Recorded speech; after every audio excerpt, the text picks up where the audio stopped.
আজকে আমার আলোচনার বিষয় একেবারে থেতলিয়ে পড়া লিঙ্গের একটি হোমিওপ্যাথি ঔষধ। দেশের এবং প্রবাসের ভাই বোনদের প্রতি সালাম। আসসালামু আলাইকুম। আমি প্রভাষক ডাক্তার রিক্তা পারভিন, হোমিওপ্যাথি এবং আয়ুর্বেদিক চিকিৎসক। পুরুষাঙ্গের নিস্তেজতা অর্থাৎ পুরুষাঙ্গ একেবারে ছোট হয়ে গেছে, নিস্তেজ অবস্থায় মনে হয় কচ্ছপের মতো ভিতরে ইন হয়ে গেছে, অর্থাৎ ঢুকে গেছে। লিঙ্গ একদম ছোট হয়ে গেছে, চিকন হয়ে গেছে, আগা মোটা গোড়া চিকন, এবং উত্থান অবস্থায় যখন শক্ত হয় তখন শিরাগুলো ভেসে থাকা। এগুলোই এখন পুরুষের কমন একটা প্রশ্ন, কমন চিকিৎসা, যে কেন এটা হলো, এর চিকিৎসা কি। তো সাধারণত অধিকাংশ পুরুষের এই চিকিৎসা দিতে গিয়ে তাদের চিকিৎসা যে রিপোর্ট, যে প্রশ্ন আমি করেছি, যে প্রশ্নের রিপোর্ট অনুযায়ী অ্যান্সারগুলো এমনই আসছে যে ঘুমন্ত অবস্থায় তাদের লিঙ্গ দাঁড়িয়ে থাকে, কিন্তু ঘুম থেকে জেগে উঠলে দেখা যায় যে আস্তে আস্তে নিস্তেজ হয়ে গেছে।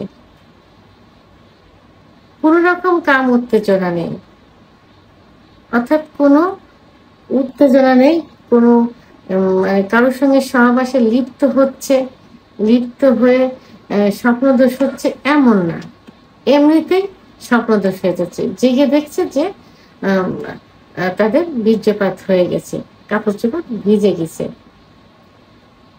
আদর, সোহাগ, আলিঙ্গন অর্থাৎ সহবাসের পূর্বে স্ত্রী যতই ফোর ফেলে করুক না কেন, লিঙ্গের উত্থান হয় না।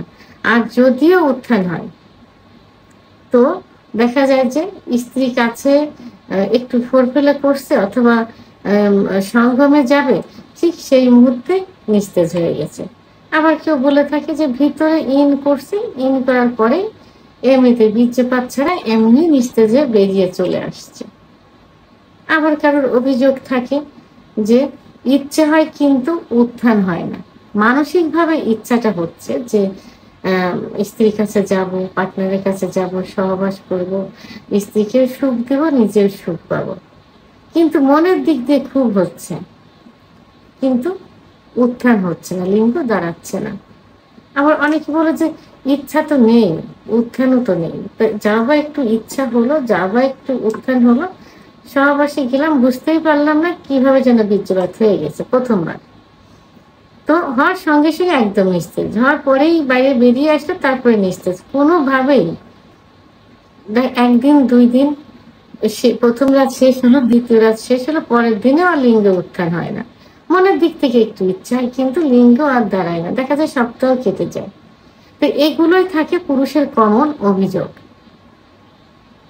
তো এই অভিযোগ জন্য আজকে আমি অনলি একটি হোমিওপ্যাথি মেডিসিন নিয়ে আলোচনা করব, যে ওষুধটির লক্ষণের সঙ্গে আমি যে লক্ষণগুলো বললাম বহু মিল আছে। এটা ঠিক এই লক্ষণগুলোর জন্যই এই ওষুধটি পারফেক্ট। ওষুধটি হলো ক্যালিডিয়াম সেগুইনিয়াম।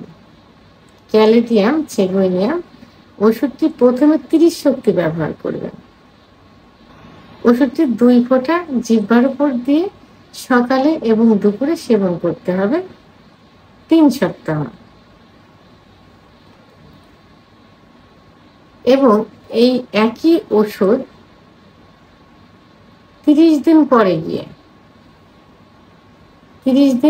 গিয়ে অথবা ডাক্তারের সঙ্গে পরামর্শ করবেন রোগ লক্ষণের উপর ভিত্তি করে, এবং সরাসরি আমাকেই আপনারা নেক্সট টাইমে প্রশ্ন করবেন। এই ভিডিওর স্ক্রিনে একটা নাম্বার দেওয়া আছে, লাস্টে 58 নাম্বার, এইটা আমার হোয়াটসঅ্যাপ নাম্বার, পার্সোনাল নাম্বার। তো পার্সোনাল নাম্বারে আমাকে পাওয়া যাবে না, হোয়াটসঅ্যাপে প্রথমে নক করবেন, না পারলে মেসেজ দিয়ে রাখবেন, টেক্সট করবেন, আমি যোগাযোগ করব। তো 30 শক্তি প্রথমে ব্যবহার, অর্থাৎ 30 শক্তি প্রথমে ব্যবহার করবেন 3 সপ্তাহ পরে গিয়ে আমার সঙ্গে আবার যোগাযোগ করবেন। এরপরে এই ক্যালেডিয়াম সেলুনিয়াম 3x শক্তি একই সঙ্গে যখনই ত্রিশক্তি ব্যবহার করবেন, পাশাপাশি 3x ওষুধটি ব্যবহার করবেন। 10 ফোঁটা ঠান্ডা পানি সহ দিনে 3 বার, খাবার আধা ঘন্টা আগে অথবা আধা ঘন্টা পরে 1 থেকে 3 মাস পর্যন্ত সেবন করতে হবে।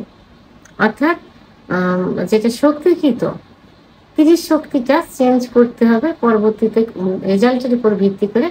আর এই 30 শক্তিটা 3 মাস পর্যন্ত খেয়ে যাবেন। তো অবশ্যই ওষুধটি কিন্তু জার্মানি হতে হবে, চিলগালা অবস্থা নিতে হবে, বিশ্বস্ত জায়গা থেকে নিতে হবে। কারণ হোমিওপ্যাথি ওষুধ দেখতে কিন্তু সব একই রকম।